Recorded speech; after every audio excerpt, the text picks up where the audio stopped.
Vamos orar? Pai, nós queremos te agradecer pelo teu amor em Cristo Jesus. Em primeiro lugar, queremos te pedir, ó Deus, que o teu amor em Cristo nos ajude a compreender as verdades do teu Evangelho nessa manhã, porque muitas vezes, ao compreendermos a verdade do teu Evangelho, nós não a aceitamos, Senhor. Nós buscamos as nossas próprias verdades, nós buscamos os nossos próprios intentos, nós queremos fazer as coisas ao nosso modo, mas isso não é o que o Senhor nos ensina, Pai. O Senhor nos ensina que nós devemos buscar aquilo que é do teu reino, em primeiro lugar. Em primeiro lugar, devemos buscar o teu reino e a tua justiça, Senhor. Então, por favor, faça isso hoje nas nossas vidas, para que possamos compreender a extensão da tua verdade, para que possamos declarar a Deus que amamos o Senhor sobre todas as coisas, Pai. É isso que nós oramos, em nome de Jesus. Amém. Muito bem, meus irmãos. Vou ajeitar aqui a minha tela e a gente já começa.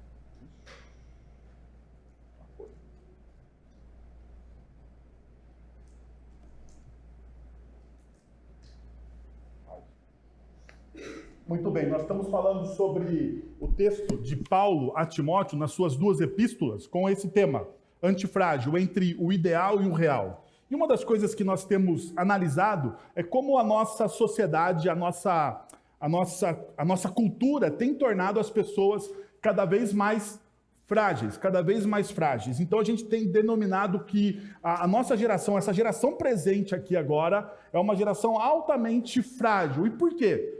Perceba, a nossa geração tem sido influenciada por aquilo que o Eugene Peterson chama da trindade satânica. Não fica arrepiado neste momento, tá bom? Isso aqui é uma denominação que o Peterson faz, porque quando ele analisa a nossa sociedade, ele diz que a nossa sociedade está extremamente hedonista, extremamente convencida de que o eu é mais importante que o nosso. Que o eu é mais importante que o nosso. Então percebam que o Peterson vai dizer como trindade satânica. Meus santos desejos, minhas santas necessidades e as minhas santas vontades. Quando alguém desafia uma dessas dimensões, imediatamente experimentamos frustração e irritação. Quando alguém desafia os meus santos desejos, as minhas santas necessidades e as minhas santas vontades, lógico que eu fico frustrado em primeiro lugar, ou irritado. Então vou falar da minha pessoa, do meu pecado, para não ficar apontando o dedo para ninguém. Né? Vamos ser bíblico aqui. Se alguém me desafia, às vezes, nos meus santos desejos, vontades e necessidades, eu fico extremamente irritado. Dificilmente você vai me ver aí frustradão, choramingando pelos cantos. A minha marca, o meu pecado é esse. É, às vezes, ficar extremamente irritada quando uma dessas dimensões na minha vida são afetadas. A fragilidade se manifesta, então, na falta de compreensão de que as pessoas ao nosso redor são, antes de tudo, falíveis. Portanto, não conseguirão as pessoas... Vamos lá. A fragilidade se manifesta na falta da compreensão de que as pessoas ao nosso redor, antes de tudo, são falíveis. Portanto, as pessoas não conseguirão cumprir ou atender às nossas expectativas. Muitas vezes nós não conseguimos acolher as falhas uns dos outros. E nós nos frustramos com as falhas que as pessoas têm. Nem todo mundo que está aqui vai conseguir, melhor, ninguém vai conseguir, ninguém consegue corresponder de maneira satisfatória aquilo que nós desejamos e almejamos. Nós idealizamos uma coisa nos nossos relacionamentos. Ontem eu fiz um casamento aqui nessa igreja. Não sei se vocês chegaram mais cedo, vocês viram ainda alguma. As flores do casamento estão aqui neste vaso agora, o que sobrou delas, ok? Ontem nós fizemos um casamento aqui. Então, casamento, né? Todo mundo, né? coisa bonita e tal. E uma das coisas que eu falei para o casal é que nos nossos encontros eu tentei dissuadi-los a desistirem do casamento. Por quê? Porque a nossa geração idealiza as coisas. Elas acham que o casamento, entrar lá, a noivinha bonitinha, vindo aqui, né, todo mundo bem arrumado, eles pensam que a vida é uma festa. Deve ter uma música, não tem uma música? A vida é uma festa? Deve ter uma música por aí. Alguém fez uma música assim, né? Perceba então o seguinte: a vida não é uma festa. As pessoas não vão conseguir realizar as nossas idealizações. Em segundo lugar, as pessoas são limitadas, incapazes de corresponder completamente às nossas expectativas. Em terceiro lugar, estão desordenadas emocionalmente. As pessoas que estão ao nosso redor, que se relacionam com a gente, elas buscam, em algum momento, os seus próprios desejos, sonhos, os seus próprios projetos, sonhos e desejos. Tudo isso reflete a presença do pecado em cada ser humano. Então perceba, todos nós aqui somos fábricas de projetos, sonhos e desejos. Todos nós temos os nossos projetos, sonhos e desejos pessoais, que vão entrar em conflito com o quê? Com os sonhos e desejos e projetos do outro. E se nós não tivermos maturidade suficiente para lidar com esses desencontros que acontecem, os nossos casamentos irão falir. Os nossos relacionamentos irão ruir. Ou serão superficiais. Uma das coisas que eu tenho tentado trabalhar com vocês é que nós precisamos romper essa bolha dos relacionamentos superficiais que a nossa geração, que a nossa sociedade colocou para a gente. Talvez através das mídias sociais. Todo mundo se conhece, mas não se conhece profundamente.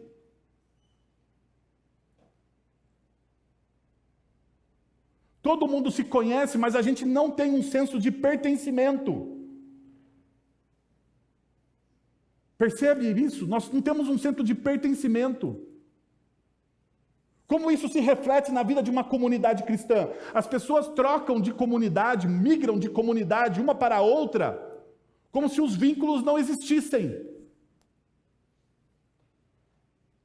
Ou como se os vínculos fossem altamente descartáveis.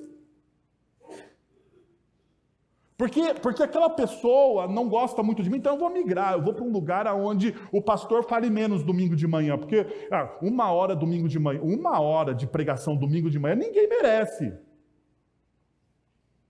Ninguém merece. Então eu vou numa comunidade onde o pastor fale 25 minutos. Eu tinha um professor, o professor meu de homilética, ele ia ficar horrorizado com os meus sermões. Eu tenho certeza disso. Porque ele falava assim para a nossa sala. Eu não aprendi nada com ele, pelo jeito, né?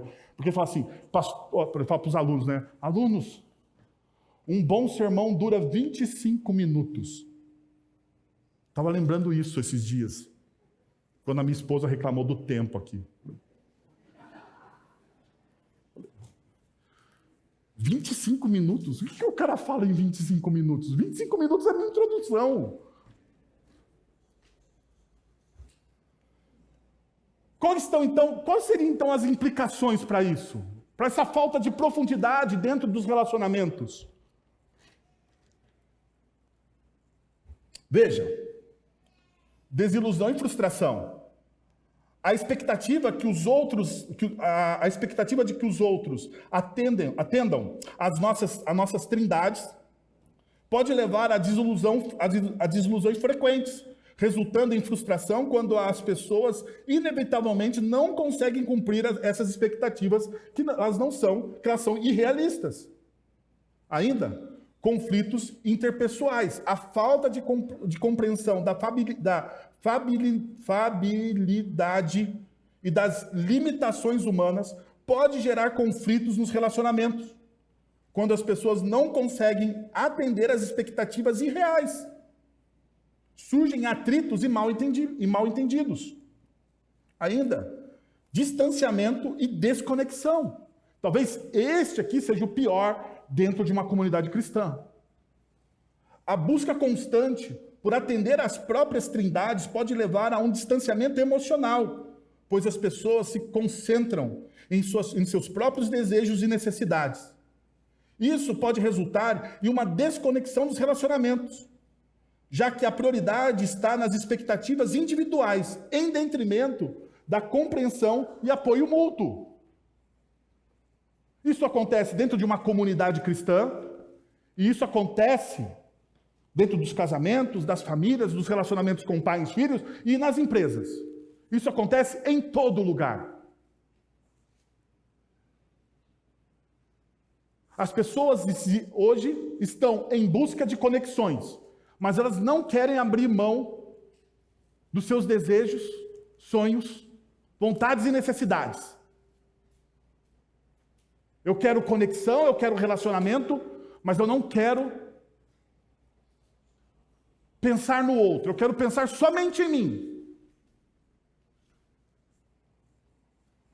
Isso não vai dar certo. Isso não vai dar certo. Paulo, então, e perceba, isso não tem a ver com a nossa cultura agora. Talvez na nossa cultura, neste momento, isso seja mais exacerbado. Por causa da tecnologia, por causa das ligações mais próximas. Talvez isso fique mais evidente, mas isso sempre aconteceu. E Paulo está trabalhando essas desconexões dentro de uma comunidade cristã. Quando ele trata isso, tanto na carta aos Efésios, quanto agora Paulo está trabalhando a vida de Timóteo como pastor daquela igreja. Perceba então, e abra sua Bíblia em 1 Timóteo, capítulo 5, nós vamos estudar hoje dos versos 17 até o verso de número 25. 1 Timóteo, capítulo 5, versos 17 até o verso de número 25. O que está projetado para vocês é o verso de número 21. Nem todos os exegetas cooperam comigo nessa interpretação que eu estou dando aqui. Mas, para mim, ao estudar o texto, tanto no original, quanto nas traduções, eu percebo que este versículo é o centro de tudo. Pelo menos dessa perícope que nós estamos estudando. Perícope é o texto, tá? Eu usei um termo teológico. Pelo menos desse texto que nós estamos estudando. Perceba o que diz o texto, ou o versículo, melhor dizendo. Eu o exorto solenemente diante de Deus e de Cristo Jesus e dos anjos eleitos, e que procure observar essas instruções sem parcialidade e não faça nada por favoritismo. Perceba o que Paulo começa se você perceber, a estrutura do texto é esta, mais ou menos. Do verso 17 a 20, nós temos o quê? Princípios. Que devem ser aplicados na vida comunitária e na vida do próprio Timóteo. Dos versos de 22 a 25, nós temos outros princípios. E por que eu estou falando isso? Veja o que Paulo diz aqui. Eu exorto você de maneira solene. E a ideia aqui de maneira solene é que na Grécia Antiga, esse termo que é usado aqui no original, era usado em contextos legais para descrever um testemunho forte e assertivo. Em termos práticos, implica em expressar uma declaração com firmeza, como se estivesse prestando juramento ou o testemunho de algo grande e importante, ou de grande importância. Perceba, o termo aqui é um termo jurídico. É como se Paulo estivesse convidando Timóteo para uma solene assembleia. Quem são os convidados dessa assembleia?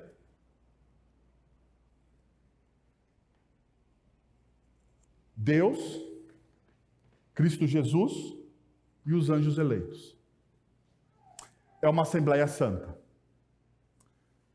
Paulo está dizendo para Timóteo o seguinte: Timóteo, diante dessa Assembleia Santa, eu quero que você preste atenção no quê? Veja o que o texto está dizendo. Preste atenção nas instruções que eu estou dando. E perceba, está no plural. Preste bem atenção nisso. E como você sabe que Paulo está dizendo para Timóteo prestar atenção nessas instruções? Veja o que o texto diz. Observe. Observe. E daí ele dá como ele deve observar essas instruções. Como que Timóteo deve observar os princípios e valores que o texto nos apresenta? Sem parcialidade. Sem parcialidade. Sem favoritismo. Só aqui dava um sermão de 25 minutos. Sem parcialidade e sem favoritismo. Timóteo, você vai ouvir o que eu tenho a dizer para você. Olha o que Paulo está dizendo aqui. Timóteo, você vai ouvir o que eu tenho a dizer para você, mas você não vai fazer seleções daquilo que eu estou dizendo para você. Você vai cumprir aquilo que eu estou dizendo para você. Agora vamos fazer uma transposição aqui para a nossa realidade. Quando você ouve uma das instruções que Deus dá ao povo dele através das Sagradas Escrituras, você faz seleção daquilo que você ouve? Você é parcial? Você é seletivo? Você ouve aquilo que você quer? Não é verdade? Você ouve aquilo que você quer. Isso acontece com pregadores também. Porque muitas vezes nós chegamos diante de um texto e falamos assim: esse texto eu não quero pregar. Ou porque ele é complexo teologicamente, né? Ou porque você talvez não concorde teologicamente com o texto, porque acontece isso também. A fidelidade da pregação da palavra tem a ver com que você concordar ou não com aquilo que está sendo dito, você precisa fazer o quê? Um esforço para aplicar. A fidelidade de um discípulo diante da palavra de Deus, independente se você concorde ou não com aquilo que está sendo dito, o seu esforço é olhar para aquela palavra e aplicar e observar essa palavra sem parcialidade. Sem parcialidade. Sem seletividade. Agora tem uma outra coisa que o texto diz. Você não pode usar o quê? Não faça nada por favoritismo. Se uma das instruções está relacionada à palavra, a outra está relacionada aos nossos relacionamentos. Timóteo, dentro de uma comunidade cristã, a comunidade cristã deve ser guiada por princípios. E não por pessoas que são favoritas ou não. Porque a comunidade cristã, ela deve espelhar aquilo que Deus é. E diante de Deus, não existem pessoas melhores ou piores. Diante de Deus não existe o quê? Seleção de pessoas. Porque, segundo as Sagradas Escrituras nos ensinam, Deus não faz o quê? Acepção de pessoas. Em outras palavras, para Deus não existe o quê? Favoritos.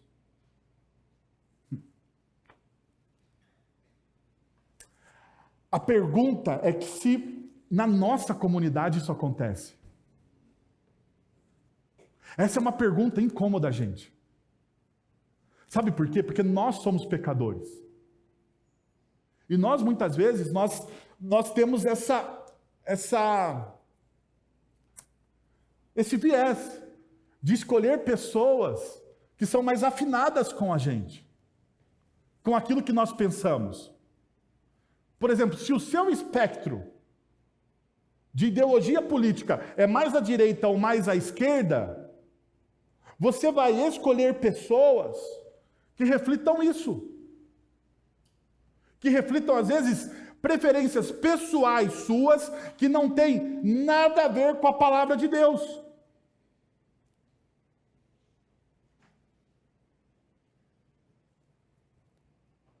Que não tem nada a ver com a palavra de Deus. Eu não estou falando de princípios e valores imutáveis que estão linkados, relacionados à palavra de Deus. Eu estou falando de princípios e valores que são muito mais distribuídos dentro da nossa sociedade do que aquilo que a palavra de Deus impõe. Nós deveríamos nos associar às pessoas, não por ideologias políticas, mas nós deveríamos associarmos às pessoas por o quê? Pelos princípios e valores da palavra de Deus. Daí, pasmem vocês. Pasmem vocês. Fiquem tristes ou não comigo. Um problema é de vocês. Dentro da palavra de Deus não existe espectro de direita ou de esquerda. Existe o reino de Deus. O reino de Deus não é nem direita e nem de esquerda. O reino de Deus não pertence a nenhum desses espectros. Na verdade, são os espectros políticos que roubam os princípios e valores do reino, se apropriam dos princípios e valores do reino e dizem que são seus. É diante disso que Paulo está trabalhando. A pergunta, então, passa a ser: quais são esses princípios que Paulo está trabalhando nesse texto que nós estamos lendo, que são tão cruciais assim? Porque, perceba, para Paulo chamar uma audiência diante de Deus, de Cristo Jesus e dos santos anjos, é que esses princípios são difíceis de muitas vezes serem engolidos por uma comunidade cristã. E é isso que eu vou convidar vocês a caminharem comigo hoje pela manhã. Ok? Então, primeiro ponto. Opa, calma aí. Deixa eu passar aqui direto, que eu já falei isso para vocês, sem a projeção. Primeiro, observe as manifestações tangíveis de cuidado com os líderes. Primeiro, observe atentamente as manifestações tangíveis de cuidado com os líderes. E antes de ler o texto, eu estou pregando esse texto com muito temor e tremor. Vocês vão perceber o porquê. Esse é um dos textos que as pessoas muitas vezes não citam demais na igreja. Elas citam outros textos, mas esses textos elas não citam. Olha o que o texto diz. Os presbíteros que lideram bem a igreja são dignos de dupla honra, especialmente aqueles cujo trabalho é a pregação e o ensino. Pois a Escritura diz: não amordace o boi enquanto ele está debulhando o cereal, e o trabalhador merece o seu salário. Não aceite acusações contra um presbítero, se não for apoiada por 2 ou 3 testemunhas. Os que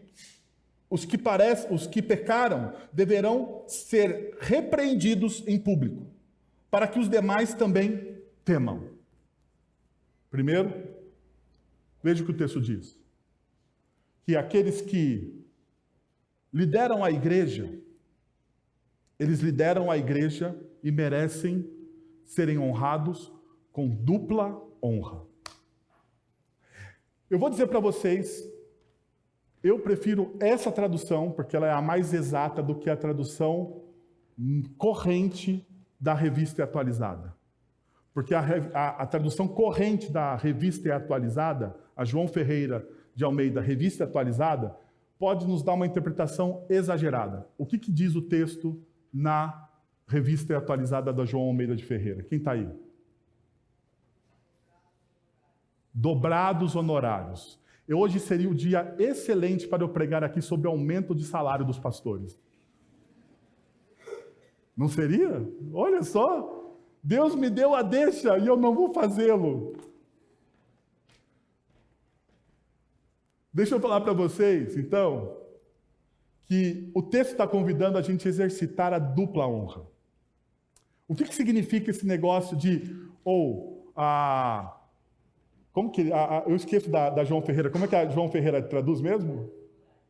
Dobrados honorários. O que significa esse negócio? E por que a NVI trabalha a dupla honra? Porque a dupla honra ela é melhor enquadrada dentro do contexto geral da carta de Paulo a Timóteo. E o que significa isso? Primeiro, como a gente exercita a dupla honra? De duas formas.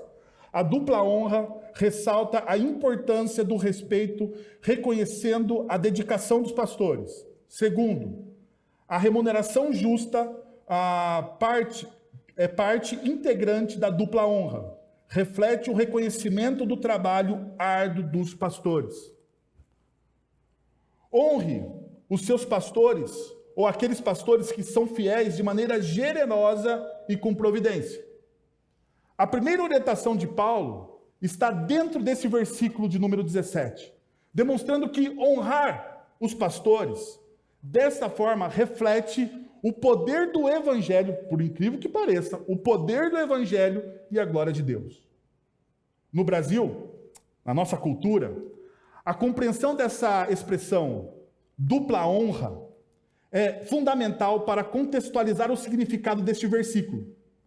Apesar de Paulo não ter usado essa expressão em outras cartas, então perceba, essa expressão não aparece em nenhuma outra carta do apóstolo Paulo. Ou seja, Paulo está tratando de um princípio para a comunidade de Éfeso.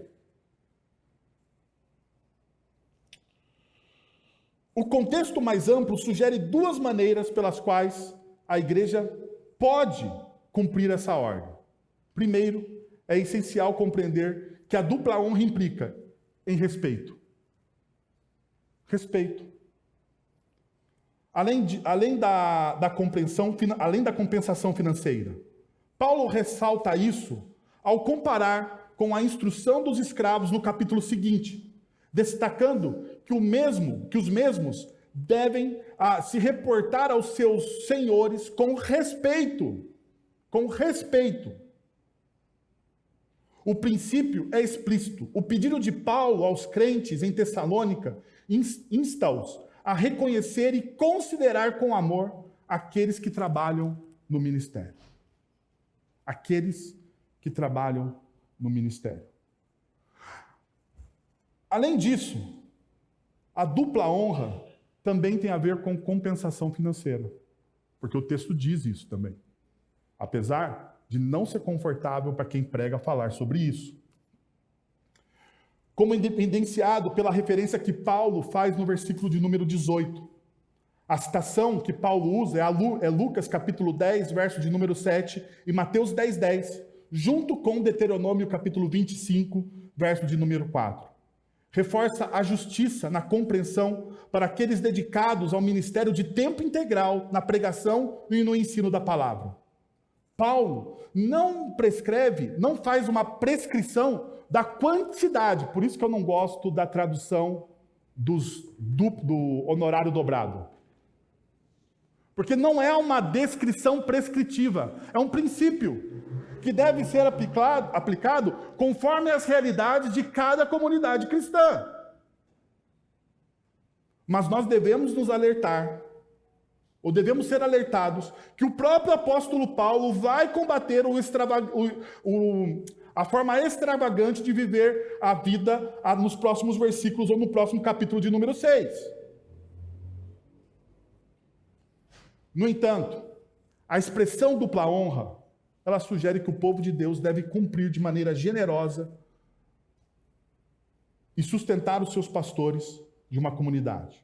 A questão então passa, muitas vezes as pessoas me perguntam, e eu não sei se talvez você nunca passou por isso.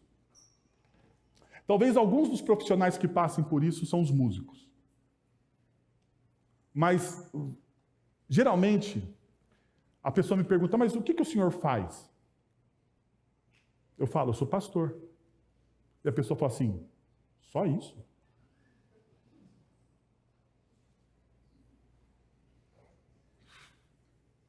Eu respiro fundo. eu abençoo a vida da pessoa no meu coração, porque as pessoas pensam que o pastor aparece na comunidade só neste momento. Só neste momento. Talvez você não saiba.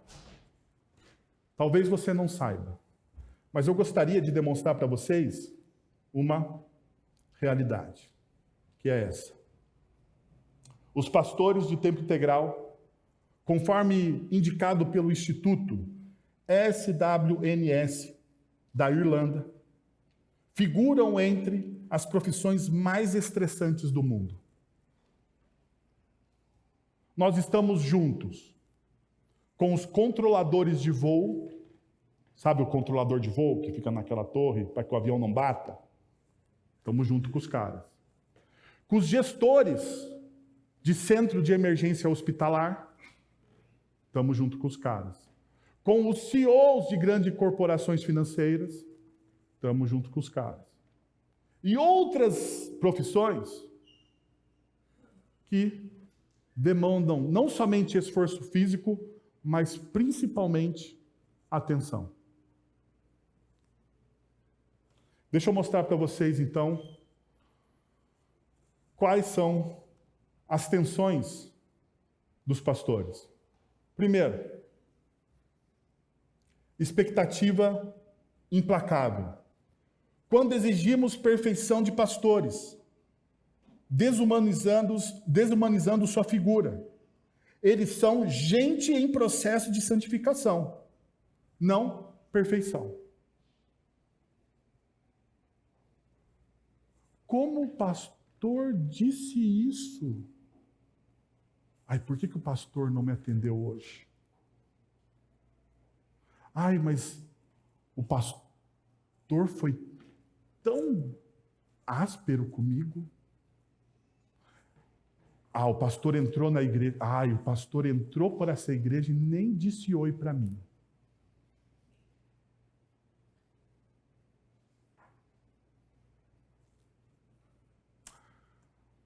Ah, o pastor comprou um carro novo. Eu ouvi isso. Não sei se vocês sabem, saí de férias e eu troquei de carro. Para um carro mais barato do que eu tinha, mas a pessoa nem perguntou, ela só falou assim, como pode o pastor trocar o carro? Como se fosse um... Eu falei, meu Deus. Mas acontece. Acontece. Nós lidamos com essas tensões. As pessoas esperam uma perfeição, as pessoas têm uma expectativa, lembra que a gente começou falando? Irreal dos seus líderes. Ainda, uma outra coisa, montanha-russa emocional. O pastor vive entre extremos de alegria e luto, da alegria ao luto. Essa montanha-russa emocional pode levar à somatização, doenças causadas por intensas mudanças emocionais. Eu já tive que sair de acampamento, onde estavam os jovens da igreja reunidos, para ir para um velório.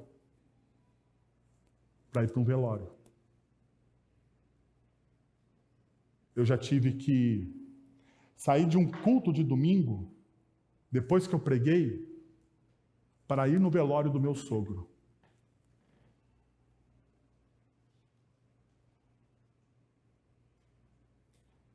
Eu saio de aniversário e vou para a UTI.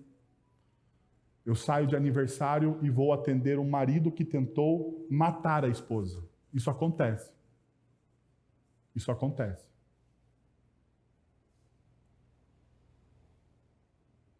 Semana passada, eu vou falar para vocês, semana passada, não vou falar da minha semana, porque seria muito pedante para vocês. Eu vou falar semana passada, semana retrasada, melhor dizendo, do pastor auxiliar da nossa igreja. Ele fez 12 atendimentos. 12 atendimentos. 12 atendimentos fora as visitas, grupos pequenos, estudo para os jovens, devocional para as senhoras da igreja, elaboração do material dos pequenos grupos. Eu não sei se você sabe, mas você sabe o que você ouvir 12 pessoas descarregar as suas frustrações e dores no coração de uma única pessoa?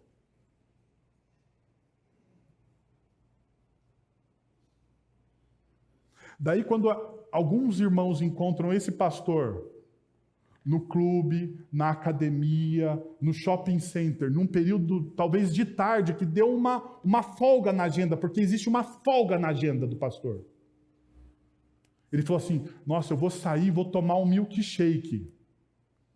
Daí você encontra o pastor no shopping, umas 2 horas da tarde, ele tomando o milkshake dele, fala assim, mas esses pastores da nossa igreja lá, no shopping, 2 da tarde.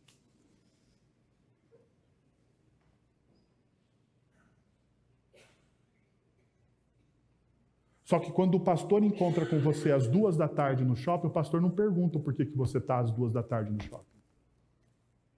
Porque se o pastor perguntar, você fica, ai meu Deus, ai pastor, mas eu trabalho demais. Você percebeu mesmo? Mas acontece. Gente, e isso não preciso nem olhar no meu esboço. Gente é o material com que o pastor trabalha. O pastor não trabalha com números, porque eu gostaria de trabalhar. Eu gostaria que pessoas fossem números. Porque se pessoas fossem números, né, elas são exatas. Então a gente combina um negócio aqui e a gente sabe que no final vai dar o quê? Exato, aquilo que a gente combinou. Mas pastores lidam com o quê? Com gente. E gente é imprevisível. Gente, descarta e corta você do relacionamento porque você não satisfez as expectativas. No grupo pequeno alguém me perguntou, mas como isso, pastor? Alguém descarta você e joga você assim como se não satisfez as expectativas? Eu posso contar para vocês. Durante 2 anos, eu e minha esposa, como a gente faz com alguns casais aqui, investimos na vida de pessoas, de um casal. Investimos, trouxemos para casa, iam em casa, a gente falava, conversava, discipulava. 2 anos investido. De repente esse casal liga para a gente e fala assim, a gente quer conversar com vocês. Olha, pastor, foi muito legal, mas a gente precisa ir para uma igreja que atenda às nossas expectativas.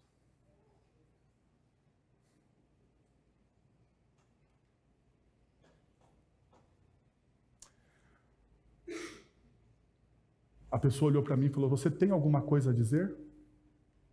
Eu falei, não. Vá com Deus. As pessoas cortam vínculos.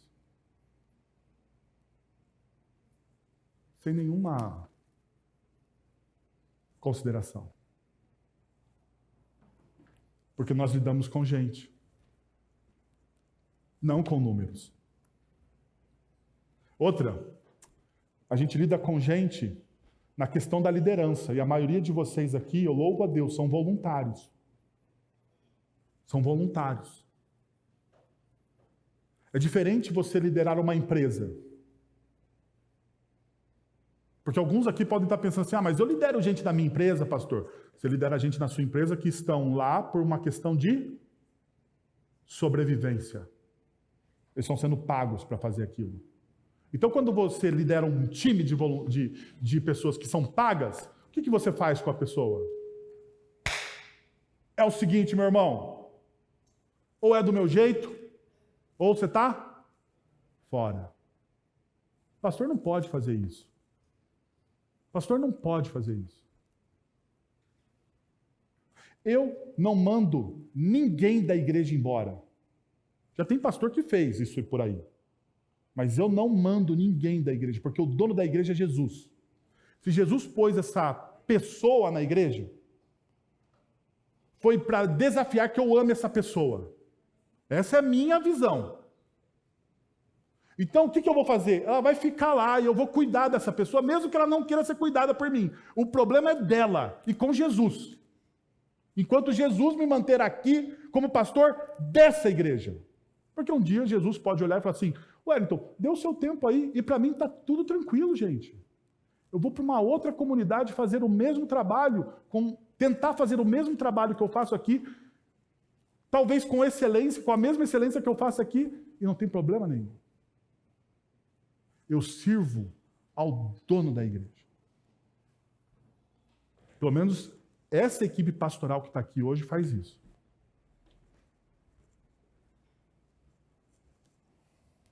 Os pastores, não apenas, eles têm múltiplos papéis. O pastor não apenas é um pregador. Ele aconselha, ele é administrador, ele é assistente social e mais. Seu papel principal, o meu papel principal e de qualquer pastor é ensinar e discipular através das Sagradas Escrituras.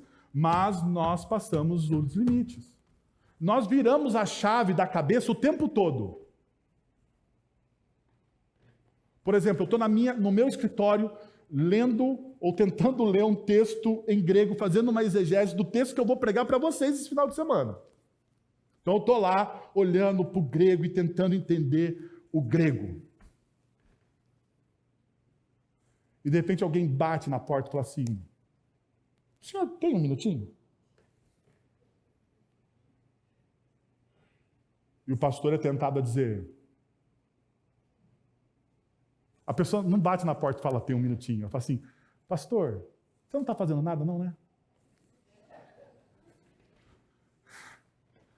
Daí você fala assim, não, meu irmão, eu estou aqui só olhando para a tela do computador para umas letras em grego, porque eu não... Né? Para ver se porque as pessoas acham que o sermão vem por osmose. Você põe a Bíblia na cabeça, né? E o sermão incorpora na pessoa. Mas tudo bem. Eu falo, não, para você, meu irmão, porque eu sou uma pessoa respeitosa. Para você, meu irmão, tenho todo o tempo do mundo. Pastor, é só um minutinho, mas eu sei que é 1 hora. Sempre assim. É só um minutinho, pastor, é só um minutinho. É 5 segundos. Nunca é. A pessoa fala, conta os seus problemas, nós oramos, e é lícito isso, gente. Nós estamos lá para isso. Então, veja, não estou reclamando, estou fazendo uma constatação. Estou mostrando para você o dia a dia, estou abrindo aqui os bastidores da vida pastoral. Nós oramos, beleza. Você acha que eu consigo, de uma hora para outra, virar a chave da minha cabeça para me concentrar no texto bíblico novamente? Pensa você no seu emprego. Você tem uma notícia bombástica no seu emprego. Você descobre que um dos seus amigos vai ser mandado embora. Você consegue automaticamente voltar para aquilo que você estava fazendo, sem pensar, sem desviar o seu pensamento? Pastor, o tempo todo a gente está virando a chave. Está virando a chave.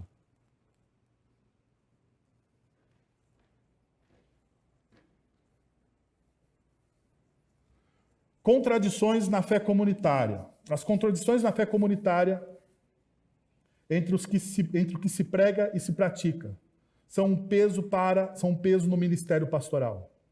O verdadeiro pastor enfrenta tristeza diante dessa desconexão.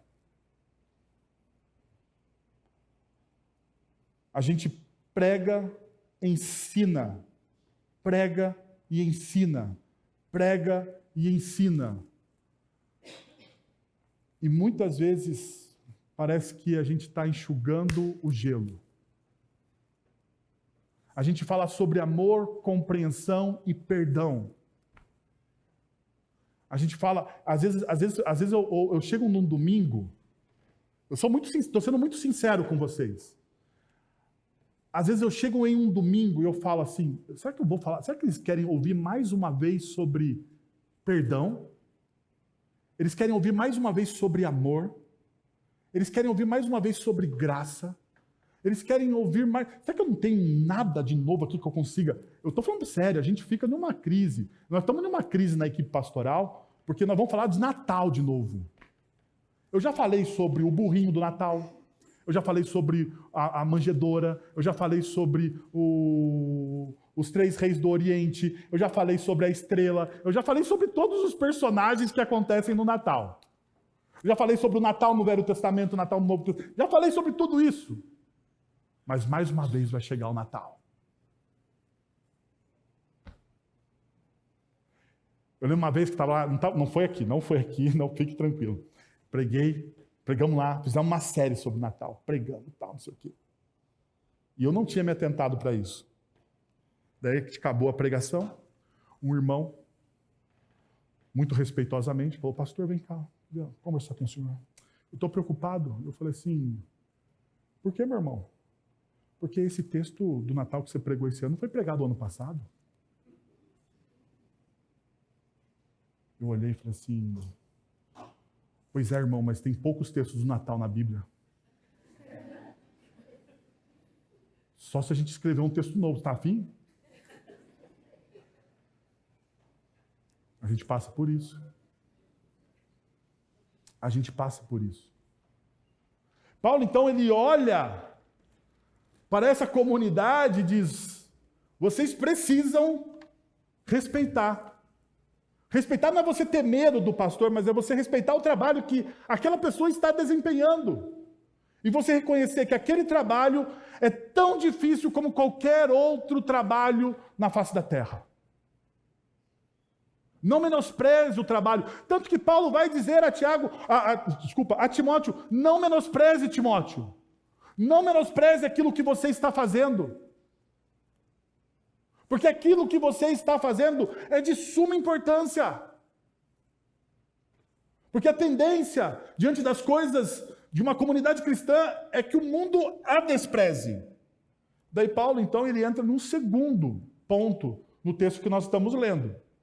Ele fala que você deve exercitar a dupla honra com os seus líderes, mas você também deve proteger, ou melhor, estabeleça mecanismo para preservar a integridade emocional dos seus líderes.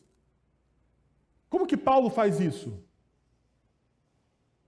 Que a denúncia, a crítica em cima de um líder de uma comunidade cristã precisa ter quantas testemunhas? Uma única pessoa pode acabar com a vida de alguém. Sabia disso? Sabia disso?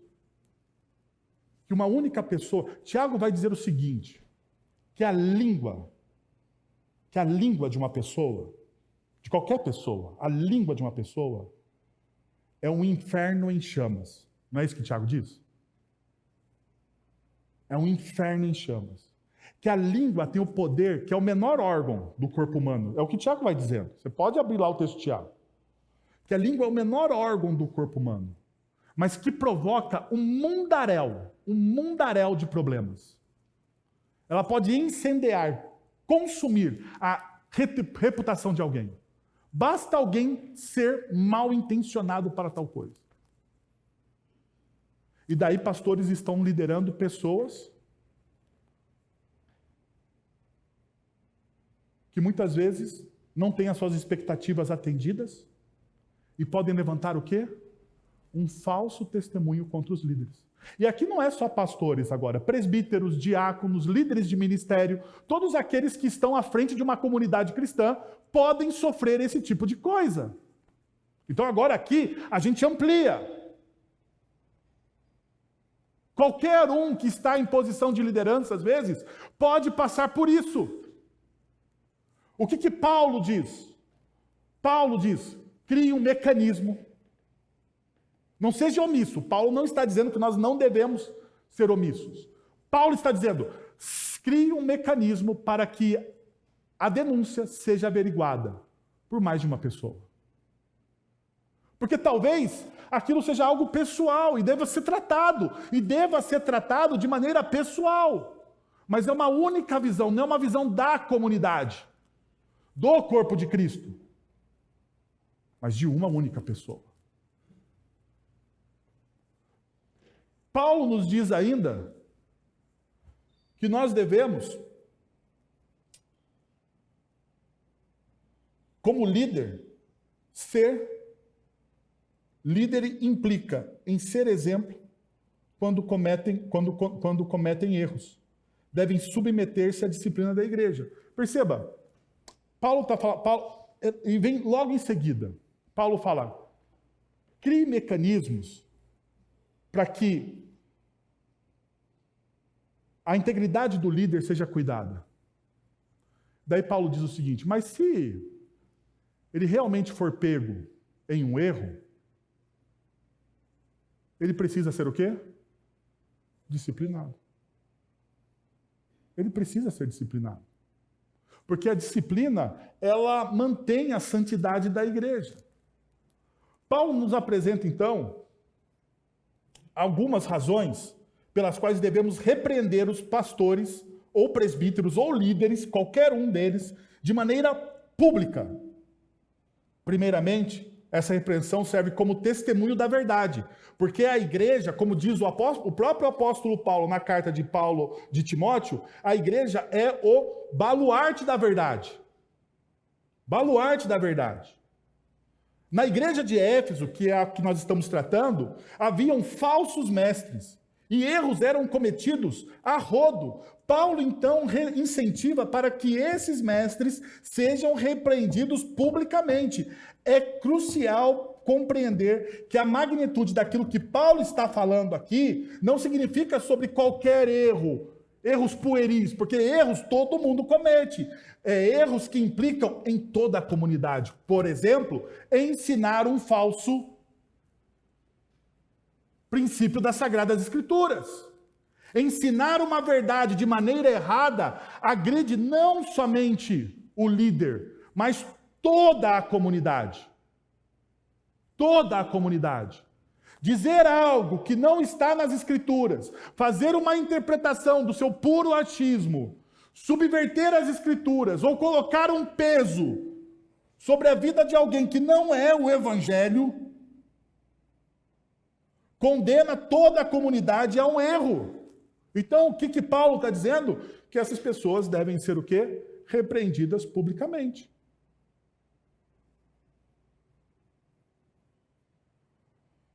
E aqui tem duas coisas.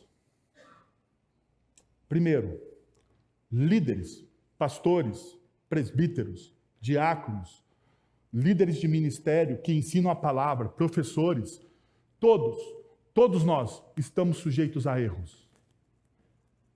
Todos nós. Mas é um duplo mandamento aqui. Eu não sei se você consegue ver. Para você detectar o erro de alguém, você precisa ser o conhecedor bíblico também. O grande problema, às vezes, é que você que está me ouvindo hoje tem uma espiritualidade superficial. Então você ouve e você guarda aquilo como uma verdade absoluta. Você não ouve. E eu quero desafiar você a pegar aquilo que eu digo e falar assim, olha, mas aquilo que o Senhor disse, tal dia, tal coisa, tal lugar, talvez não seja o melhor. Talvez seja essa a interpretação. E a gente pode até debater sobre isso, não tem problema nenhum. Porque ninguém é dono absolutamente da verdade. Eu lembro de uma experiência que eu tive com o Dr. Russell Shedd. Não sei quantos conhecem aqui o Dr. Russell Shedd. Russell Shedd, ele tem uma Bíblia de estudo chamada Bíblia Shedd. Muitos já tiveram essa Bíblia. Ele comentou a Bíblia toda, tem vários livros escritos. E uma vez nós estávamos na Mocidade para Cristo do Brasil, e o Russell Shedd chegou e disse o seguinte. A gente chegou, uma jovem pegou e perguntou para o Dr. Russell Shedd, foi isso. Uma jovem pegou, assim, que estava com a gente no grupo, e perguntou, Pastor Russell Shedd, eu queria a sua explicação sobre o texto de... agora não me lembro o texto, mas, por exemplo, a primeira carta de Paulo aos Coríntios, capítulo 10, verso de número 5. Dr. Russell Shedd chegou, olhou para a menina e falou assim, minha filha, não sei.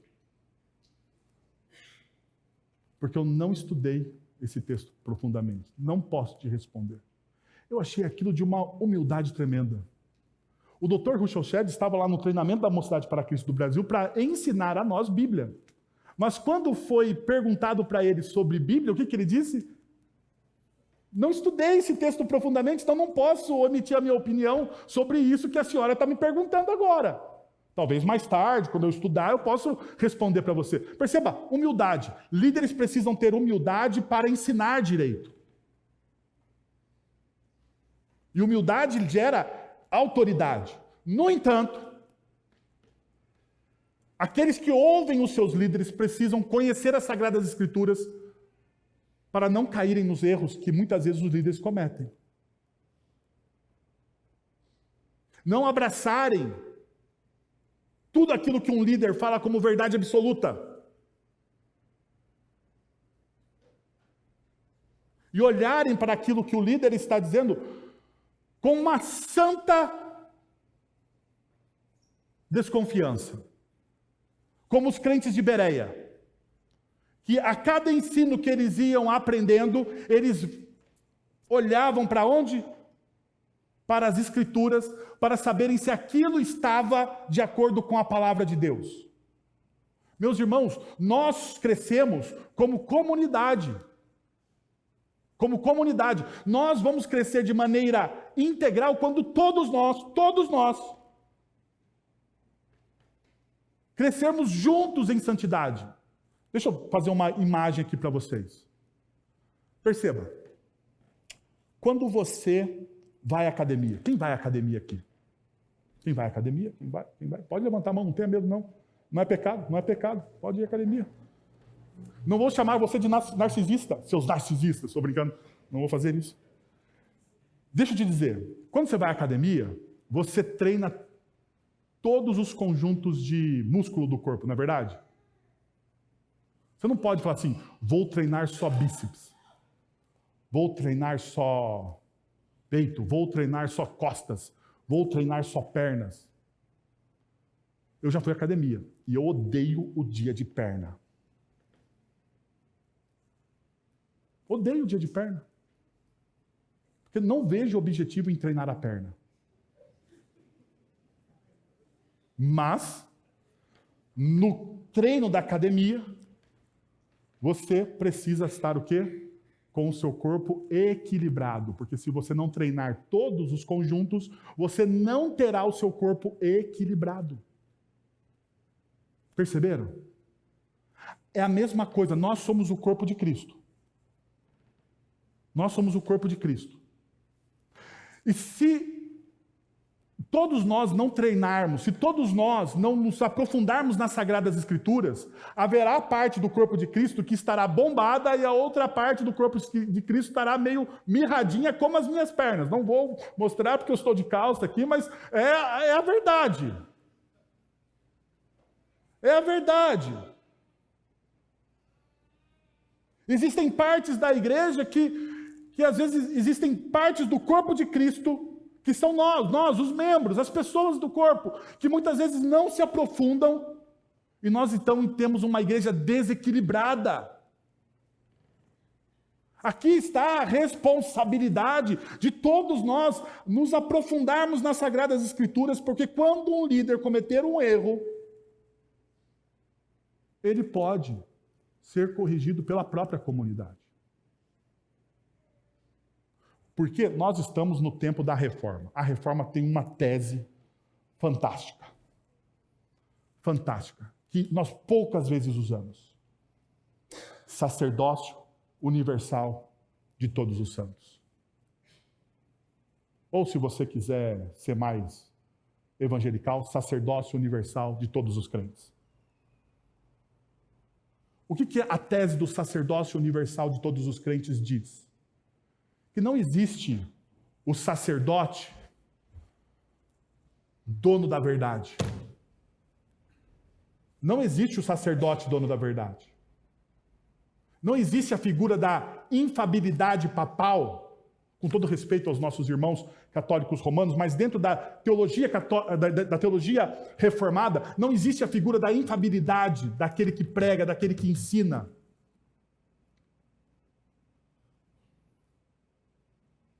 Porque aquele que ensina, aquele que prega, está sujeito aos mesmos pecados da comunidade. Ele não é perfeito. Tanto que nós, apesar de